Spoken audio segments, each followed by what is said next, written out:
मेरा रेशन 2.0 का आसलो इंस्टॉल कला ओपन करमा। ओपन कला इने देखिए आपन डिपार्टमेंट बेनिफिशियरी लिखा जाए आम बेनिफिशियरी के क्लिक करमा। इने तापर आपन के इने निजर आधार नंबर देवा पड़बा। निजर आधार नंबर देला पर इने ओटीपी गुटे जीवा। ओके ओटीपी गला पर वेरिफिकेशन हवा ओटीपी 6 डिजिट तापर देला पर आपन के इने 4 डिजिट एम पिन करवा पड़बा। एम पिन निजर हिसाब रे आपन करबे। ओके तो आम क्रिएट करलो एम पिन 4 डिजिट आपन हिसाब रे निजे दियन निजर हिसाब। ओके तापर री एंटर एम पिन करमा। ओके सक्सेस हैला परे आमे तापरे आउपरे लॉगिन के जिमा। ओके लॉगिन करू हमर एम पिन देलु तापरे लॉगिन कलु। लॉगिन कला परे आपण देखि पारुथिबे इने हमर राशन कार्ड आसी गला। इने हम डाउनलोड भी कर पारमा।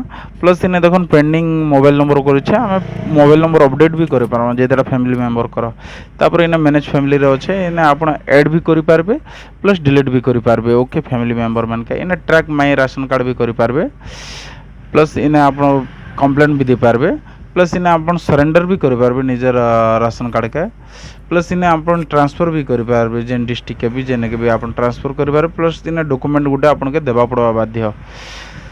तापर इने देखन आपण इने सबु जिनिसरो इने सुविधा अछि आपण के बहुत इजी अछि। आपण माने डाउनलोड करि करि निजे करि पारबे। ओके।